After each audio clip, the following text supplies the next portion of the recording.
और इस वक्त बड़ी और अहम खबर आ रही है सोनभद्र से, जहां पत्थर खदान धंसने की वजह से बड़े हादसे की खबर है। खदान धंसने से 15-16 मजदूर मलबे में दब गए हैं और अब तक एक शव को बरामद कर लिया गया है। आपको बता दें कि एनडीआरएफ और एसडीआरएफ की टीमें लगातार रेस्क्यू में लगी हुई हैं। कहा जा रहा है कि थोड़ा समय लगेगा। खदान दबी है,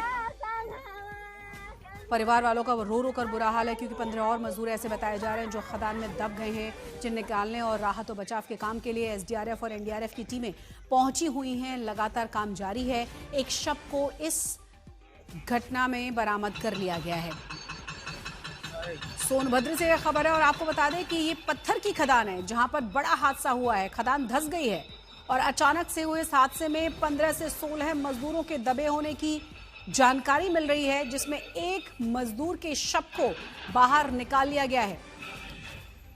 एसडीआरएफ और एनडीआरएफ दोनों ही टीमें लगातार मौके पर मौजूद है। रेस्क्यू ऑपरेशन किया जा रहा है। जल्द से जल्द कोशिश यह है कि सभी को बाहर निकाला जाए। परिवार वालों का रो रो कर बुरा हाल है। जिन लोगों का परिवार के सदस्य नीचे फंसे हुए हैं वो भी बुरी तरह से चिंतित नजर आ रहे हैं।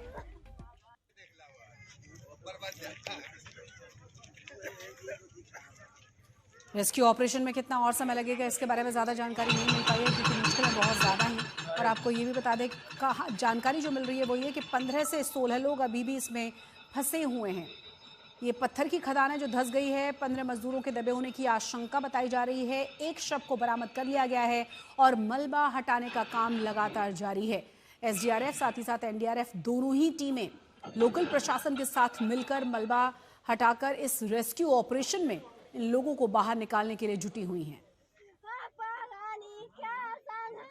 घटना होने की सूचना मिली है, जिसकी किसी दीवार के गिर जाने से कुछ लोगों के दबे होने की सूचना है। हम लोग यहाँ मौके पर मौजूद हैं, कप्तान साहब भी मौजूद हैं। उनके निकालने का प्रयास जो अल्ट्राटेक कंपनी है, दूसान कंपनी है और ओबरा पावर कारपोरेशन है, उनके माध्यम से किया जा रहा है। एनडीआरएफ और एसडीआरएफ की टीम मिर्जापुर से रवाना हो चुकी है। कितने लोग दबने की आशंका है सर? ये अभी जानकारी कर रहे हैं। मौत की कोई आंकड़ा सर?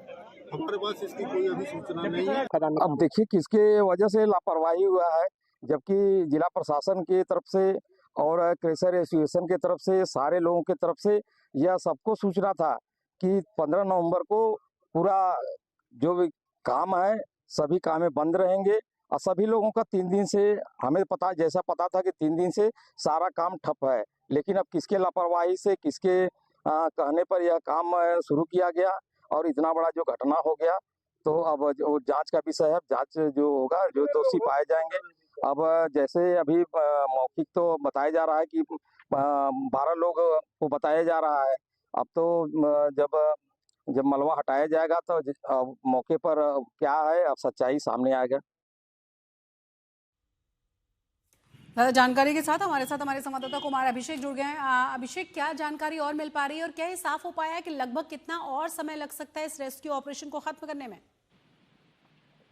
देखिए शशि, ये बीती शाम की घटना है और तकरीबन राज्य मंत्री का दावा है कि लगभग 1 दर्जन लोग इसके भीतर दबे हो सकते हैं। हालांकि आधिकारिक पुष्टि अभी तक नहीं है। एक शव की बरामदगी है, एक शव निकाला गया है। एसडीआरएफ और तमाम जो एजेंसियां हैं लगी हुई हैं, लेकिन अभी तक पुष्ट आंकड़े कुछ भी सामने नहीं आए हैं। आंकड़ा 10 से लेकर के 18 तक, यानी कि 1.5 दर्जन तक हो सकता है, ऐसा जो अधिकारी हैं वो बता रहे हैं।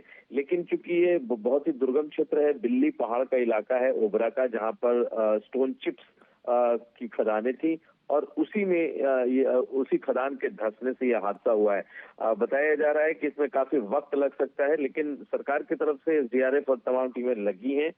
फिलहाल एक ही मजदूर के शव मिलने की पुष्टि हुई है, लेकिन अभी भी कई लोगों के दबे होने की आशंका है। अभिषेक, साथ ही साथ ये भी सुना गया कि ये खदान का काम यहाँ बंद था और प्रशासन की तरफ से इंस्ट्रक्शंस नहीं थे। इसके बारे में कुछ और जानकारी मिल पाई है?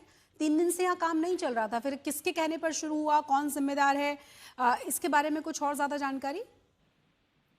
देखिए, उस इलाके में चूंकि वीवीआईपी प्रोग्राम की वजह से पिछले 3 दिनों से कार्यक्रम को बंद रखा गया था। कहा गया था कि इस इलाके में अभी किसी तरीके का काम खदानों में नहीं होगा। बावजूद इसके खदान चल रहे थे। अब ये अलग जांच का विषय है कि आखिर ये चल कैसे रहा, जबकि प्रशासन ने इसे बंद करा रखा था। एक बड़ी वजह ये भी होगी कि बहुत सारे लोग चूंकि वहां मौजूद, इसलिए हो सकता है कि जो खदान धंसने के बाद भी जो आंकड़े हैं वो कम हो, लेकिन अभी भी पूरी पुष्टि अभी तक नहीं हो पा रही है कि आखिर कितने लोग अंदर मौजूद हैं। अभी सिर्फ और सिर्फ जिसे कहा जा सकता है कि अंदाजा लगाया जा रहा है, और एक पुष्टि जो राज्य मंत्री ने की है वो तकरीबन 12 लोगों की है। शशि, बहुत बहुत शुक्रिया कुमार अभिषेक इस तमाम जानकारी के लिए आपका।